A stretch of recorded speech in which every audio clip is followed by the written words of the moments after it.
Welcome back to another episode of the Course Creation Incubator Podcast. I'm Gina Onativia, your host, here to get you really stoked about getting your course done and out to market and building the course-based business of your dreams. And I, for one, know that you have lofty dreams around your course. In fact, I did an entire episode about how I want you to dream big. I want you to have big, lofty dreams, but I also want you to get across the finish line. Because I know when it comes to putting out your online course, you can't reap the benefits of an online program until you put it out there. However, I do know that life gets in the way, or you put out other programs, or you build your business in different ways. And this actually happened to me recently. Becky, my online business manager, has been encouraging me, and that's being polite, really asking and pushing me to launch a group coaching program. And I've been dragging my feet, poor Becky, right? For a number of reasons, but because I'm also focused on other outcomes for the business right now. And suddenly I've come to the realization, this is just not going to get done in the next few months. I thought it was going to get done this month or maybe next, but it's just going to have to hold off. And that's okay, because when it comes to your business, there's seasons. And for some of you listening right now, you might be thinking, I'm discouraged. I've talked to several of you, and especially the last few weeks, and you said to me, I'm discouraged. I thought I was going to get my course out this year, and it's not going to happen.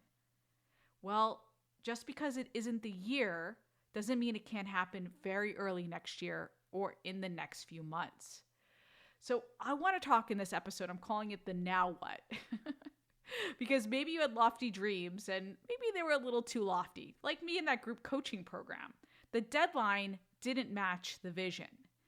It's like what my old boss, Tony Robbins, says. People overestimate what they can get done in a year and underestimate what they can get done in 10 years. So I definitely overestimated the programs I could get done this year. So I want you to regroup. Together, let's figure out now what. And there's 3 steps I really want you to focus on, 3 elements as part of this episode. And we're going to workshop that together. Before we dive into this workshop, 3 things. 1, please make sure you're subscribed so you don't miss one workshop. 2, if you haven't done so already, leave me a review, leave me a rating. And then 3, if you want to work with me for less than a trip to Starbucks, check out my new online program, my new video series, Online Course Jumpstart, which is sponsoring this episode. For just $27, you get some of my core content and the 4 questions I love to ask any course creator on their way to a best-selling course. Go to coursecreationboutique.com/jumpstart program to enroll. Okay, let's dive into this workshop, my Now What workshop, where you realize things haven't gone as planned. First and foremost, I want you to think smaller. Now, some of you might be horrified. Gina, you just said to have a big lofty dream and to think big. Yeah, I did. And I do want you to have a big lofty dream. And some of you have written to me and said what your big lofty dreams are. And I love them all. Now, I want you to think about that in terms of 2, 3, 5 years, right? But for now, for the immediate future, I want you to think smaller. Okay, so let me give you an example of this. I have an accelerator student, a 6-week accelerator student, Tara, who is all set to put out her course, her OSHA class. So OSHA, O-S-H-A. And she had all these great components for her signature ready to go. And then as part of the coaching, she took the coaching program as part of the 6-week accelerator.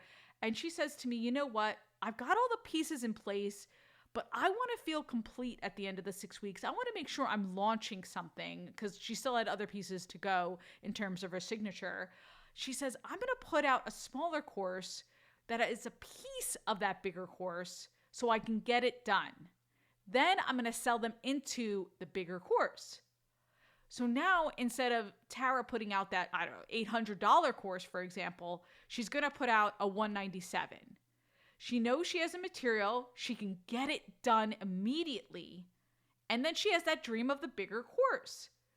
So she knows that smaller course is the gateway, and she can get it out quickly. So I love this strategy. If you're listening to me right now and you're stuck on your bigger course or your signature course, how can you think smaller? How can you cut off maybe a part of it and sell that separately and then upsell to that bigger course? How can you chip off part of that bigger course? And Tristan, my now 9-year-old, we were chipping away at this egg the other day that he got for his birthday. It was one of those big dinosaur eggs that they sell for kids, and it's plaster. You soak it, and then you start chipping away at it, literally with like a little hammer and a little stake. It's very therapeutic, by the way, to just spend an hour chipping away at a giant egg. I recommend it. So I'm thinking to myself, what if you don't sell the whole egg? You sell a part of the egg, part of the plaster, not with 7 dinosaurs in it, because the thing came with 7 little plastic dinosaurs, but you just give them 1 dinosaur and a piece of the egg. What would that look like, right? If you were to chip off a part of your bigger course and put it out there. Maybe it's a workshop. Maybe you teach it over one day. Maybe it's a few weeks. Maybe you go live 2 times a week for 4 weeks.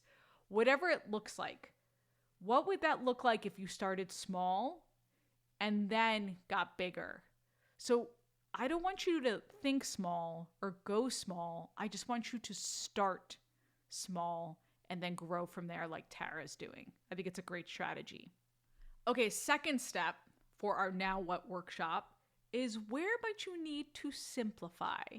Okay, so I heard this great story. I was talking to my team in one of our meetings, and we had a potential course creator who said she wanted to be on Twitter, TikTok, LinkedIn, Instagram, and Facebook. All right. If you've been listening to me, you know I want you to pick 1 or 2 at the most in terms of those platforms. If you listened to that interview I did with Dejani about where you need to be on social media, 1 or 2 is the target. But this woman was really stuck on being everywhere. And you guys know this, when you're everywhere, you're really nowhere, or you're spread so thin. Here's the kicker, guys. She wanted to launch a daily podcast. I mean, my jaw just dropped to the floor. This podcast is a weekly podcast, as you know, and it's a labor of love, and I absolutely adore doing it. But weekly is a total commitment of time and energy, not to mention resources, not just for me, but for my team. So I just about fell off my chair when I heard all this. Now, if this is you right now, or a version of you where you're trying to be 4 places at once, or you're overdoing it in terms of the consistent content, I want you to simplify.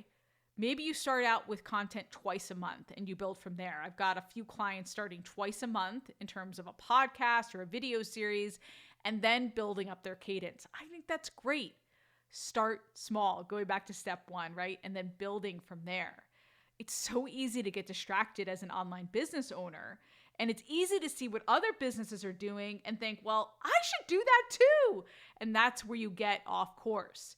It's not about being everywhere. It's about showing up in a way that allows you to consistently connect with your ideal students.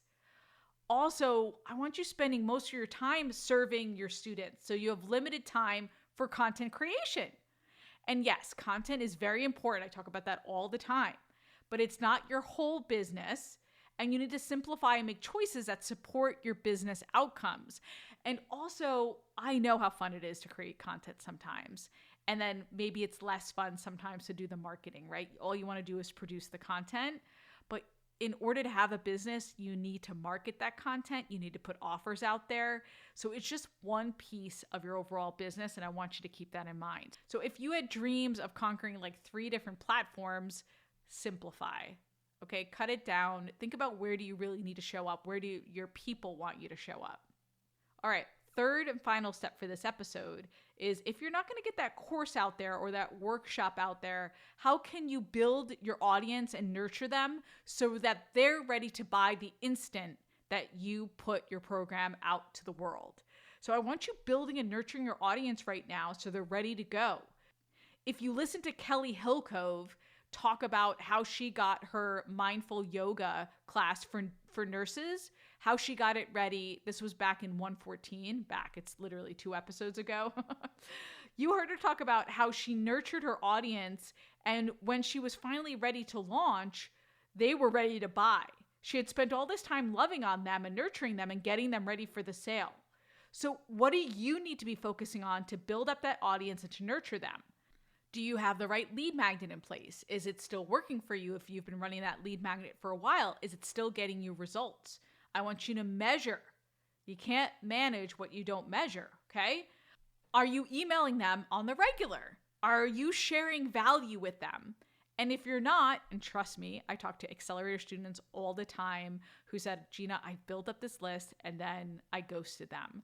That's okay that you ghosted them, but now it's time to start nurturing them. Start sending them some messages. They don't have to be perfect. They just have to be heartfelt. Hey, I know I've been away for a while. You might remember me from such hits as opting in for this lead magnet or joining this community. Just be humble and say, but now I'm back and I'm committed and I'm here for you. And here's how I'm going to show up from now on. Because at the end of the day, people just want to know you're going to show up for them.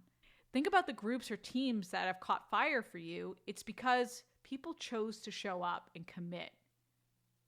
So that's what you're going to say to your people. You're going to say, I know I've been absent, but I'm going to show up from here on out.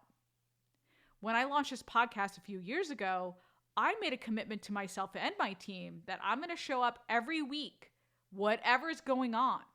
And it's definitely not perfect, but I'm putting a weekly podcast out there because I know how important it is to show up for you and say, I care deeply about you getting your courses done and marketing effectively.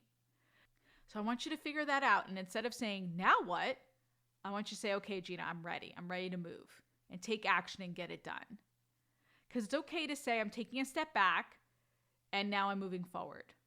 So hopefully this pushed you to move forward a little bit. I'm going to go work on some planning. And hopefully this is beneficial for you. And if it was, leave me a review or a rating. I'd love to know the impact I'm making on your business or your life. And finally, check out that online course video series, my Jumpstart, coursecreationboutique.com/jumpstart program. It's a great program to get you on the right track to building your best-selling course. Until next week, go create, be you and be brilliant, and get it done.